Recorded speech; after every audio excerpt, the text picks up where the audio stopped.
Everyone, welcome back to my vlog. तो हम अपना रिवीजन आज कर रहे हैं और आज हमारा रिवीजन का डे 2 है। तो मैं आप लोगों को डेली टारगेट दे रही हूँ। तो अभी कुछ देर पहले ही, मतलब आधे घंटे पहले अभी मैंने पोस्ट किया है टारगेट। मैंने अभी कोई टेलीग्राम चैनल नहीं बनाया, तो इस वजह से मैंने टारगेट को पोस्ट कर दिया। तो आप लोग वहाँ पर जाके देख सकते हो और आप लोग फॉलो कर सकते हो। तो आज का मेरा डे 2 है रिवीजन का, और मैंने इसमें कोई डे का टारगेट नहीं बनाया। मैं ऐसे ही एक डे करके काउंट करते रहूँगी और वो मैं लिखते रहूँगी। एंड देन मैंने बताया था अपने एक वीडियो में, जो कि इस वीडियो के पहले वाला वीडियो था, जिसमें मैंने ये बताया था कि मैं रिवीजन कैसे करूँगी, मतलब मैं अपना टारगेट कैसे बनाऊँगी।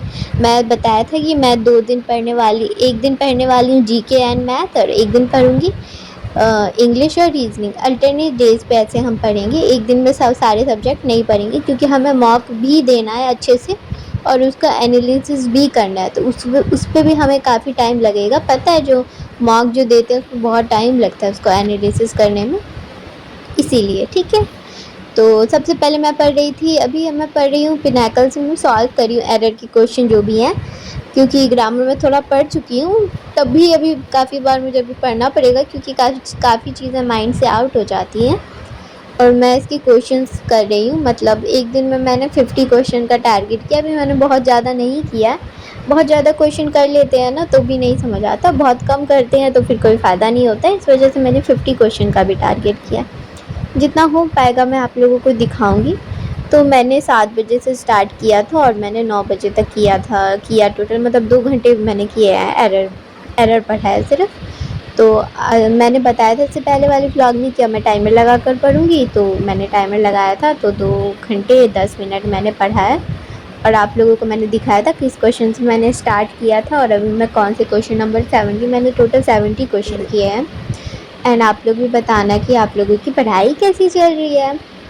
मैं अपनी पूरी कोशिश करूँगी। पता है, मैथ्स में ना कन्फ्यूज़न होता है, जैसे काफ़ी लोगों को है, और मुझे भी वही चीज़ कन्फ्यूज़न है कि जो भी टीचर हम लोग को पढ़ाते इतना ज़्यादा कंटेंट पढ़ा देते हैं ना, कि उसको रिवाइज़ करने में आफत लगती है।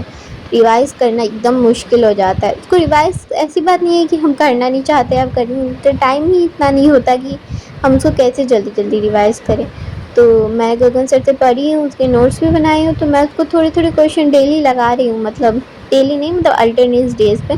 जैसे मैं बताई हूँ कि 2 दिन मैं पढ़ूँगी जीके एंड मैथ्स, तो जिस वाले दिन एक दिन अल्टरनेट डेज़ पे GK and math and English and reasoning ऐसे पढ़ूँगी। तो इस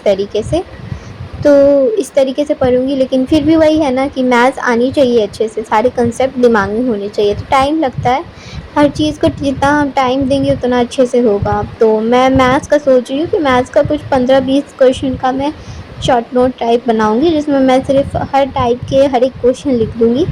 इससे क्या होगा ना कि इससे मेरा कोई चैप्टर जल्दी रिवाइज़ हो जाएगा। अभी प्री में तो इतने भी मुश्किल क्वेश्चन नहीं आते। मैथ्स के क्वेश्चन, मैथ्स इंग्लिश ये सब के मेंस में थोड़े से ज़्यादा लेवल थोड़ा हाई रहता है मेंस का। इसके बाद मैं प्रैक्टिस बैच के लगा रही थी क्वेश्चन, जो कि मैंने पूरा नहीं देखा है। जो 5.0 वाला बैच था ना, वो मैंने रिकॉर्डेड लिया था। जब 6.0 चल रहा था मुझे वो लेना चाहिए था, लेकिन मैंने एक उस पहले का ले लिया था, क्योंकि मुझे था कि मैं रिकॉर्डेड ही देखूँ। मैं लाइव नहीं देखती हूँ ज़्यादा, मैं रिकॉर्डेड ही देखती हूँ, इस वजह से। एंड ये वाला भी बैच मेरा, मतलब मैंने जब लिया था ना, तो हाँ काफ़ी टाइम हो चुका है, 8 महीने हो चुके हैं। तो 1 ही साल का वैलिडिटी था इसमें, तो 4 महीने के बाद ये बैच भी ख़त्म हो जाएगा मेरा। तो उससे पहले मैं काफ़ी सारी चीज़ें कवर करना चाहती हूँ, जो मैं ट्राई कर रही हूँ कि कवर कर लूँ, प्रैक्टिस कर लूँ काफ़ी ज़्यादा, जो मेरा स्ट्रॉन्ग हो जाए। और इंग्लिश में भी प्रैक्टिस चाहिए, सारे सब्जेक्ट में ही प्रैक्टिस चाहिए। जितना प्रैक्टिस करेंगे ना उतना स्ट्रॉन्ग होगा हम लोग का सब्जेक्ट। एंड वही है, मैथ्स का जो रिवीजन वाला प्रॉब्लम है आप लोगों के साथ है और मेरे साथ भी सेम है। तो मैं उस चीज़ को सॉल्व करने की कोशिश कर रही हूँ। जब मुझे से मेरा माइंड क्लियर हो जाए कि हाँ अब इस तरीके से करेंगे ना तो मैथ्स में अच्छा नंबर आ सकता है, तो फिर मैं आप लोगों को भी बताऊँगी। ठीक है। एंड काफ़ी, मतलब मैंने एक डाला था जिसमें मैंने पूछा था आप लोगों से कि कितने लोग फॉलो करना चाहते हैं कि नहीं करना चाहते हैं। तो काफ़ी लोगों ने बोला था कि हाँ 80 लोगों ने लाइक किया था और 20% लोगों ने लाइक नहीं किया था।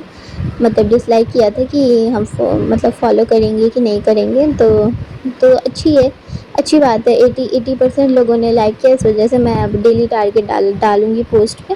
जस्ट वीडियो मेरी अपलोड होती है 12:30 बजे, आप लोग देखते होंगे, डेली उसी टाइम पे मैं करती हूँ। तो उससे ठीक आधे घंटे पहले मैं टारगेट्स डाल दूँगी, तो ठीक रहेगा। टारगेट्स डालने से ये होता है ना कि टारगेट को अचीव करने के लिए हम थोड़ा एफर्ट डालते हैं। बिना टारगेट के पढ़ना मुझे तो लगता नहीं है कि कोई उसका मतलब निकलता है। इस वजह से आप टाइम देख सकते हो, तो 3 घंटे 30 मिनट हमने पढ़ लिया है। अभी 3:48 हो रहा है। एक्चुअली में पता है, जैसे हम मान लो 12 बजे भी बैठे हैं ना, 3 बजे तक पढ़ेंगे, ऐसा नहीं होता कि हम 3 घंटे लगातार पढ़ लेंगे। बीच में उठते हैं, फिर कुछ खाते हैं, फिर बैठते हैं, मतलब आधा घंटा तो वेस्ट हो ही जाता है, मुझे ऐसा लगता है। और रात में ये नहीं होता है, रात में नहीं वेस्ट होता है। तो उसके बाद मैं मॉक टेस्ट दे रही थी, जो कि मैं अभी आरबीआई वाला मेरा एग्ज़ाम है, तो उसका मॉक टेस्ट दे रही हूँ। कुछ ख़ास नहीं है, तो प्रिपरेशन मेरी कुछ ख़ास है नहीं, लेकिन फिर भी दे देती हूँ, क्योंकि एक दे दूँगी टेस्ट तो फिर क्या ही हो जाएगा, इसलिए। एंड आप लोग भी बताना कि आप लोगों की पढ़ाई कैसी चल रही है, और देखते हैं कैसा जाता है एग्ज़ाम। ये वाला तो मैंने भर दिया, अभी तो कुछ ही दिन है, 5 या 6 दिन ही बचे हैं, ज़्यादा दिन बचे नहीं है एग्ज़ाम में। बस भर दिया था मैंने। अभी बैंकिंग का मैं पढ़ भी नहीं रही हूँ। बीच में स्टार्ट किया था मैंने 3-4 दिन की, थोड़ा देख लेकिन फिर मैंने अभी छोड़ दिया। एसएससी पहला टारगेट है, अभी एसएससी का एग्ज़ाम भी आने ही वाला है। अगर वो मेरा थोड़ा गड़बड़ाया ना, तो मैं तो सच में बता रही हूँ ना, बहुत सोच में पड़ जाऊँगी, क्योंकि उसके लिए मैंने बहुत मेहनत की है। ये वाला तो कोई बात नहीं, तो ऐसे ही भर दिया। जिसमें हम टारगेट करते हैं ना, वो हमारा ठीक जाना चाहिए, तो वो बस किसी भी हालत में। अब से मैं क्या करूँगी ना कि मॉक टेस्ट दूँगी और एनालिसिस करूँगी, भले ही अगर बहुत मतलब उस क्वेश्चन को छोड़ दूँगी कि जो मैंने अटेम्प्ट नहीं किया है अभी, क्योंकि अब अभी उस टाइप के मेरे लेवल अब इतना बना नहीं है। लेकिन जो क्वेश्चन मुझसे गलत हो गए ना, सिली मिस्टेक या किसी वजह से, तो उनको मैं कर लूँगी अभी।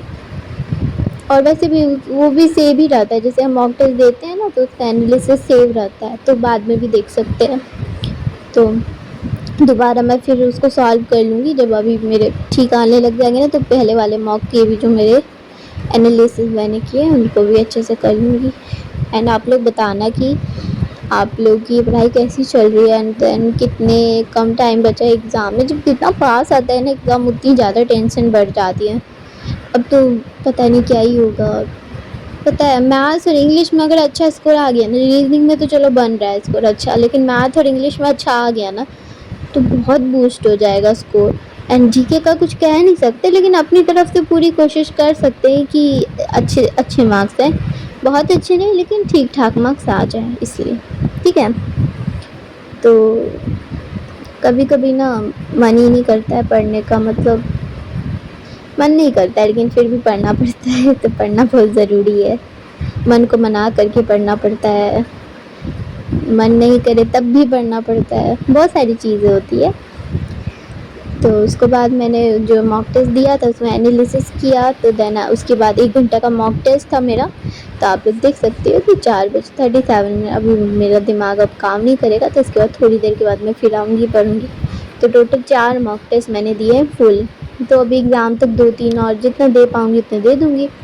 उसके बाद मैं पढ़ रही थी ग्रामर में अभी पढ़ी एक्टिव एंड पैसिव वॉइस।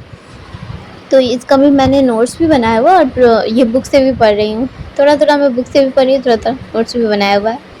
और एग्ज़ाम तक तो मुझे लगता है बहुत ज़्यादा मेहनत करनी पड़ेगी, तभी हो पाएगा, कुछ नहीं तो फिर जो मेहनत की है वो भी बेकार ही चली जाएगी। देखते हैं क्या होता है क्या नहीं होता है, लेकिन मैं ना देखती हूँ क्या होता है यार, पूरा कोशिश करूँगी कि इस बार फर्स्ट ही टाइम है, लेकिन प्री भी तो निकल पाए। देखते हैं, मैं बोल नहीं सकती, लेकिन फिर भी देखते हैं क्या होता है क्या नहीं होता है। काफ़ी सारा इम्प्रूवमेंट करना पड़ेगा, मतलब मुझे लगता है ना एग्ज़ाम तक डेली मॉक टेस्ट देना पड़ेगा, एनालिसिस करना पड़ेगा, इंग्लिश की अच्छे पीवाई की प्रैक्टिस करनी पड़ेगी, मैथ की पीवाई की प्रैक्टिस करनी पड़ेगी, जीके हर दिन थोड़ा थोड़ा लर्न करना पड़ेगा। मतलब रीजनिंग तो चलो कोई बात नहीं, रीजनिंग हो जाता है। तो आप लोग देख सकते हो 5 घंटे हो गए हैं, 5 घंटे से ज़्यादा ही टाइम हो गया। तो मैं इंग्लिश ही पढ़ रही थी। मैं सोची कि जब स्टार्ट किया है तो पूरा चैप्टर ही ख़त्म कर दूँ। मैंने अपनी टू डू लिस्ट में वर्ब लिखा था, लेकिन वर्ब मैंने नहीं पढ़ा, मैंने एक्टिव पैसिव वॉइस पढ़ा। ऐसा क्यों? क्योंकि वर्ब मुझे समझ नहीं आ रहा था, थोड़ा सा मुझे अभी फिर से वीडियो देखना पड़ेगा उसका, इससे मैं सोची कि इजी वाला टॉपिक अपने खुद से पढ़ लेती, बाद में वर्ब वाला पढ़ूँगी। तो इस तरीके से मैंने कुछ पढ़ा, ठीक है। तो इंग्लिश था आज का और रीजनिंग था, तो मैंने इंग्लिश का पहले वो पढ़ा, क्या बोलते हैं, प्रैक्टिस किया क्वेश्चन, फिर मैम की क्लास की, फिर उसके बाद ग्रामर पढ़ा, फिर उसके बाद मैं अभी वोकैबलरी प्रैक्टिस करूँगी और कैलकुलेशन प्रैक्टिस करूँगी। देन उसके बाद मैं पढ़ूँगी कैलेंडर मैं पढ़ चुकी हूँ। कैलेंडर मैंने पढ़ा है, मैं बताती हूँ किससे पढ़ा है। कैलेंडर मैंने पढ़ा है मैथ्स मैनिया करके चैनल है, आप लोग जाओगे ना यूट्यूब पे तो आप लोगों को पता चलेगा। तो कैलेंडर मैंने वहाँ से पढ़ा है, ठीक है। तो कैलेंडर मैंने वहाँ से पढ़ लिया है, नोट्स बना लिए। अब मैं देख रही थी कि सर ने किस तरीके से पढ़ाया है, क्या मैं रिलेट कर पा रही हूँ, क्या मैं क्वेश्चन बना पा रही हूँ। तो मैंने देखा कि सारे क्वेश्चन ही बन रहे थे, मतलब एक टाइप के, मैंने वेराइटीज़ ऑफ क्वेश्चन थे 9 या 10, तो एक टाइप के क्वेश्चन अभी बनाए। आगे का क्वेश्चन मैं बाद में बनाऊँगी, जब मैं फिर एक बार और रिवाइज़ करूँगी ना, तब थोड़े और क्वेश्चन उसमें से बनाऊँगी। उसके बाद मैं कर रही थी कैलकुलेशन की प्रैक्टिस, तो वो भी बहुत ज़रूरी है। उसके बाद मेरा ना थोड़ा सा ब्लॉग बनाने का मन नहीं कर रहा था, मेरा फ़ोन भी थक चुका था और मैं भी, तो थोड़ा मैं पढ़ रही थी। उसके बाद मैंने दिया था सीजीएल का टेस्ट, तो वो मैंने दिया, वो मैंने रिकॉर्ड नहीं किया, तो उसके बाद मैं वही किया। फिर उसके बाद मैं चली गई थी 2 बजे के आसपास सोने, तो मैं आप लोग को टाइम दिखा दूँगी कि कितने बजे तक मैं पढ़ी थी, एंड देन कितना टाइमर मेरा कितना गया आज का। कल का आप तो देखते थे 8 आवर गया था। तो ये मेरा टू डू लिस्ट है, तो इतने टास्क मेरे आज पूरे हो चुके हैं और आप लोग देख सकते हो टाइमर कितना हो रहा है। 8 आवर 22 मिनट आज हमने पढ़ा है। वैसे पता है, सोचने में बहुत लगता है कि 10 घंटे पढ़ना ईज़ी काम नहीं होता है, लेकिन टाइमर लगा के पढ़े ना, कितनी बार हम उठ जाते हैं बीच में, उसमें से इतना 8 घंटे मुझे आजकल बहुत ज़्यादा ही लग रहे हैं। तो आप लोग देख सकते हो टाइम 1:40 होने ही वाले हैं। 8 अप्रैल है, नेक्स्ट डे है। तो हो गया आज का काम ख़त्म, अब हम जा रहे हैं सोने। आप लोगों को अच्छा लगा वीडियो तो लाइक कर देना, and thank you, bye bye everyone.